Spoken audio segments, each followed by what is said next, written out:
Good afternoon, everyone. Our Director of Development is just having some difficulties logging into the meeting, so we'll give him a few minutes to see if that can be sorted out.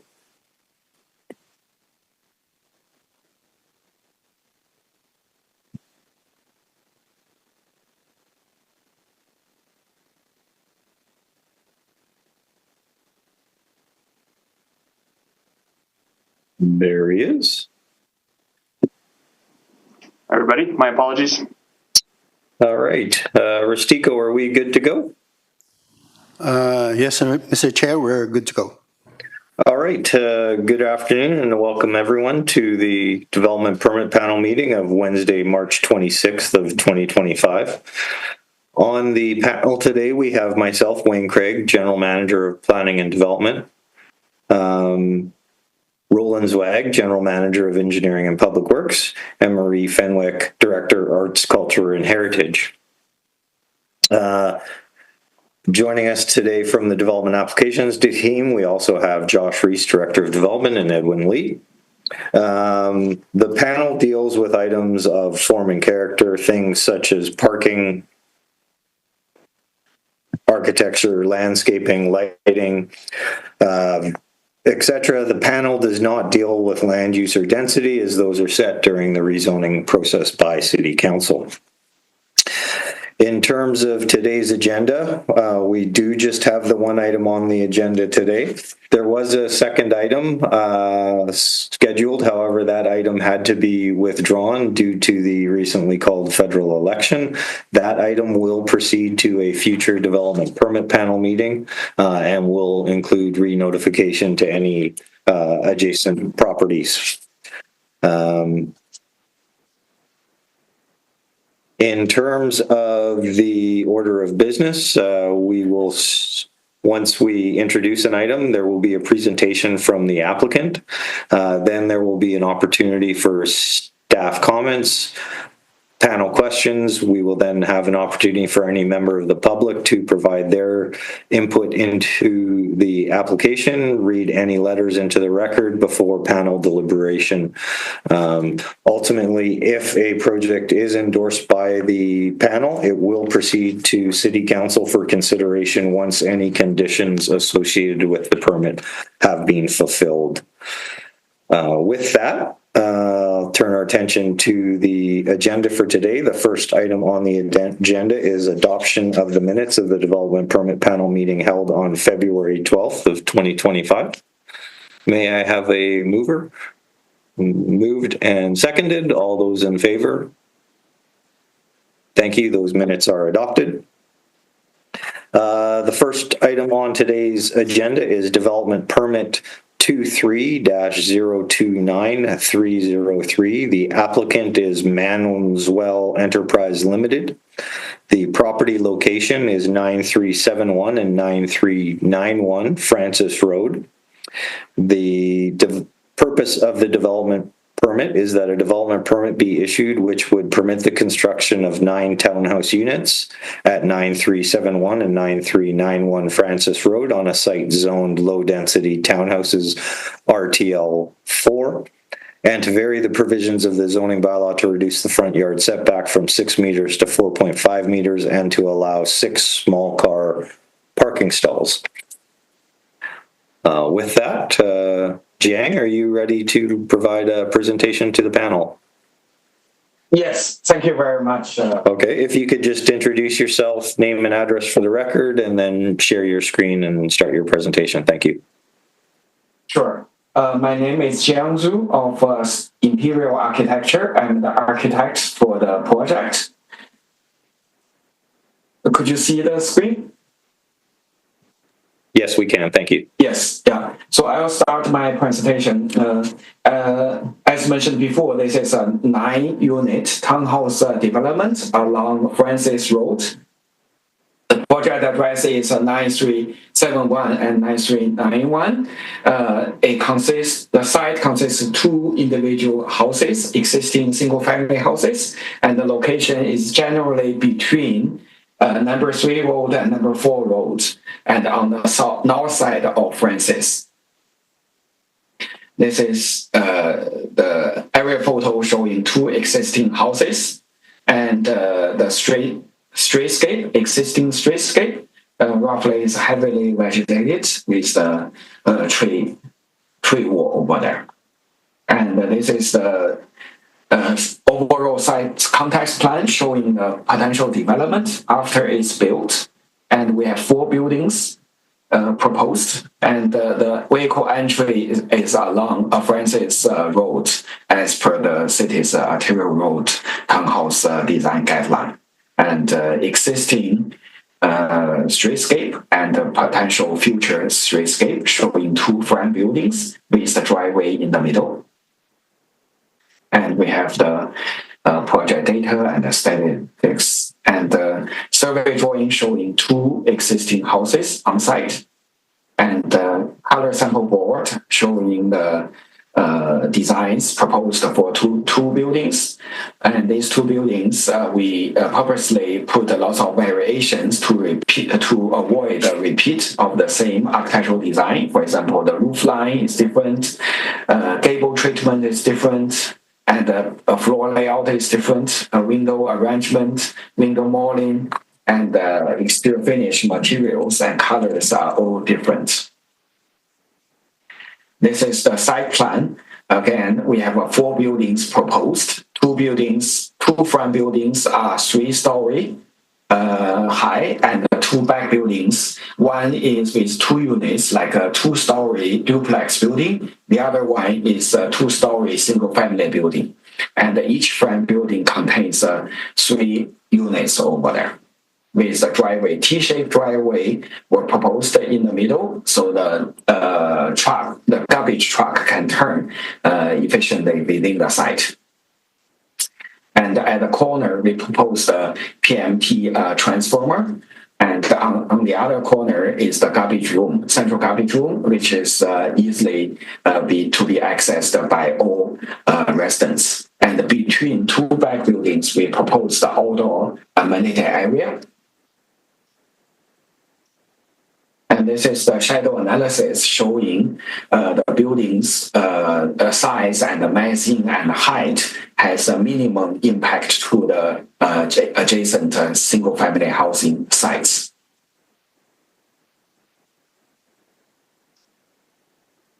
These are the color renderings we have showing the massing and the arrangements. We have the central driveway of Francis. Garage doors are facing the driveway, but when the units are adjacent to the street, we have unit entries facing the street and with more windows to articulate the facade.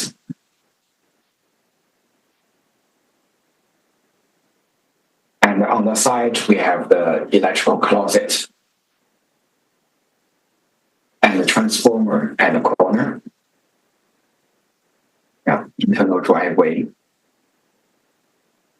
And talking about the parking and arrangement, I think from the previous council meetings, we heard the concerns from certain councillors. They encourage to have the side-by-side parking arrangement in private garages, and that's more user-friendly and easy to be used. So in this project, we proposed a side-by-side parking arrangement to all residential units.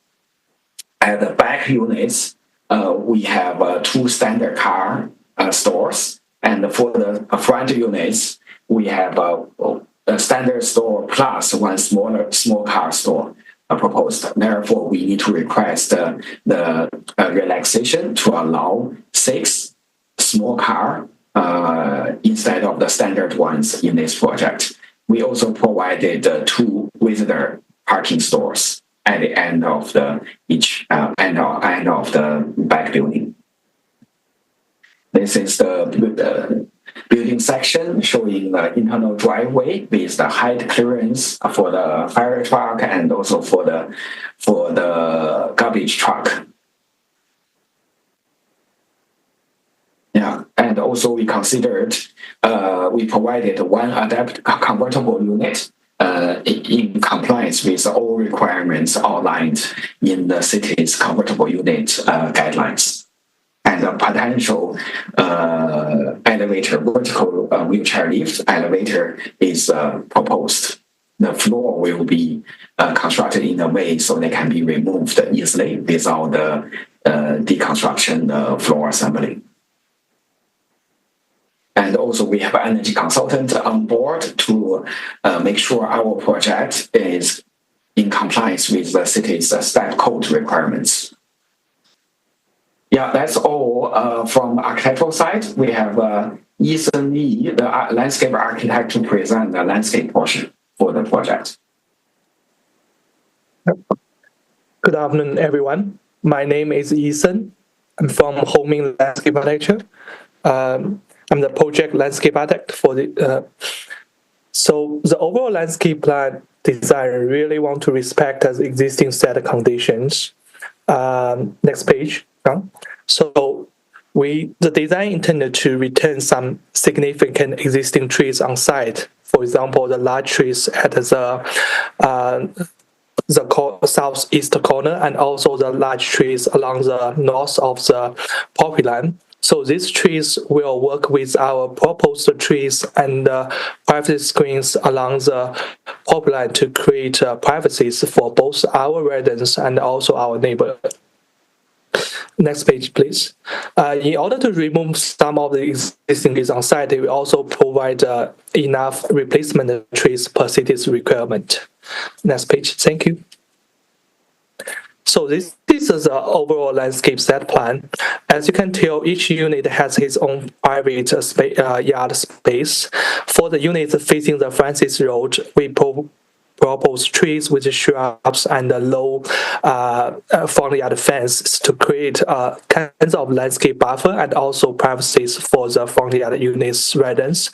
Meanwhile, this also create a green and attractive streetscapes along the Francis Road.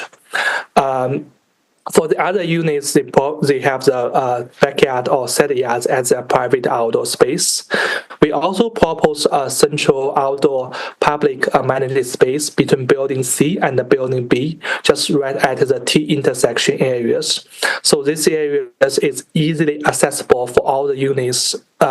So we also designed a pedestrians path, which is shared with a vehicle, but it's been used different materials to highlight the pedestrian movement to make sure that the people can safely and easily access to the public outdoor space. Regarding the privacies, as I already mentioned, large existing trees has been retained. We also propose like high privacy screens along the set yard and also the backyard along the north property line. Evergreen trees and deciduous trees are proposed to work together with the existing trees to create the privacies for the upper level. So we do respect the privacies of neighbors. Next page, please, John. Yeah, this is a grading plan. Next one, thank you. Yeah, in the next few pages will be a landscape planning plan. So we're trying to create a very dense and beautiful landscape buffers for all the units. Yes, thank you. Keep going. Yes, next one. Yeah, we want to make sure like all the planting materials we propose will have enough soils so they can retain health conditions in the long term. Next one. Oh, this is a detailed enlargement plans for the outdoor amenity space. As you can tell, there's a ramps which is good for the wheelchair users to access to the outdoor public amenity space. We provide a picnic table, benches, and a small children playground with a few movable play element and also fixed small play structures to encourage active play activities happening in these areas. Meanwhile, we also consider about the privacy of the units right next to the outdoor amenity space. So we use evergreen hedges to deal with the edge condition between our outdoor amenity space to the private yard. So make sure that people live close to this outdoor space can still enjoy their privacies in their yard. Next page, please. Yeah, this is our overall permeable areas diagrams. Next, please. Yeah, this text sections really be helpful to help you to understand how we deal with the edge conditions, to create a beautiful landscape buffers, but also give the privacies. Next one, thank you. Yeah, we do consider irrigation as well. Next one. Yeah, outdoor lighting is another important design factors we have been explored in our design. Like we're trying to create a safe outdoor space for the people to use at night. So as you can tell, along the internal driveway and in the public outdoor amenity space, there will be enough light for people to use the space if they need. Thank you. And I think this is all about the landscape, the key point about the landscape presentations. Thank you very much. Thank you. Does that conclude your presentation? Yes, that's all from us. Okay, thank you. You can stop sharing screen. Josh, any staff comments? Just a couple of comments. The proposed project does include one convertible unit that is convertible for people using a wheelchair. It is converted by way of adding a lift within the building. One secondary suite is also provided. All 100% of the units do include aging in place features. The variances noted earlier were all identified at the time of the rezoning, or were both identified at the time of rezoning. The SRW is provided over the internal drive aisle, and it has been designed to provide future access to the adjacent site to the east, should it redevelop in the future for townhouse development. Signage is included in the proposed landscape plan to indicate that driveway serves that future purpose. There is a servicing agreement also associated with this development for frontage works along Francis Road, as well as servicing connections. That servicing agreement is required prior to rezoning bylaw adoption. That concludes staff comments. Thank you, Josh. Marie, Roland, any questions of staff or the applicant? I actually don't have any questions. Thank you so much for your presentation. I just had a comment that I really appreciate the street-facing view of the townhouses. It looks like it fits in really well in the single-family residential neighborhood, and the tree retention on the front as well. So thanks again for the presentation. No questions, Mr. Chair. Oh, great. Thank you. Eason, if I may, I do have a couple questions regarding the landscaping and the outdoor play area. In terms of the outdoor play area, you mentioned during the presentation that it has been designed to be wheelchair accessible. I'm just wondering, in terms of the area to the north of the play structure, is there any grade change, or is the entire play structure and the associated grass in behind all at the same level? So we don't change the existing grades. So the pour in place rubber areas, which is a blue hatch areas, is flushed with grass behind it. So we didn't put any paved or hardscape areas in the grass area, because I believe this is a right of way. So we are not allowed to do any hardscapes in that zone, the 3 meters zone. So, but they are all flushed. All right, thank you for that. And just in terms of the tree species, there are quite a number of trees being planted as part of the redevelopment. And I'm just wondering if you could confirm that the species that you have selected are suitable for the planting density that is being proposed and will not result in any sort of long-term maintenance issues for the future residents of this complex. Yes, I can go over the species we have used. So we have proposed 5 tree species. It's only one tree is evergreen. One species is evergreen. This is a short pine. Short pine in the evergreen conifer trees is relatively small to medium sized trees. So the size of the trees can be maintained in the long term. And the other 4 species are all deciduous trees, and one of the 4 species is column trees, which is Derrick Gold Beech. So it will stay with the column and the narrow form. So it can work well with our other existing trees or the proposed trees. It won't take a lot of space, even if it grows bigger. The other 3 tree species are all small size trees, like paperbark maple, Japanese maple, and the snowbell trees. They all be considered as small trees. So their size is basically, will be under control in the long term. So also the reason we select these species, it largely depend on the sun and the shade conditions of our site. So we want the trees will get enough sunlight, or they can grow well in the little bit shady conditions. All right, thank you for that. Rustico, or do we have any members of the public with us today that wish to delegate, or any written correspondence? Thank you, Mr. Chair. There's no one in chambers to delegate on this item, and we have no correspondence for this item as well. All right, well, that brings us to panel deliberation. Marie, Roland, anyone willing to move the staff recommendation? Move the recommendation. I'll second that. All right, any comments before deliberation? All right, I'll just echo the comments from Ms. Fenwick. I do believe the project has been designed sensitively to fit within the neighborhood. I do appreciate the attention to detail. And with that, I'll call the question. All those in favor? Thank you very much. Your project has been endorsed, and we'll proceed to council for consideration once the conditions have been fulfilled.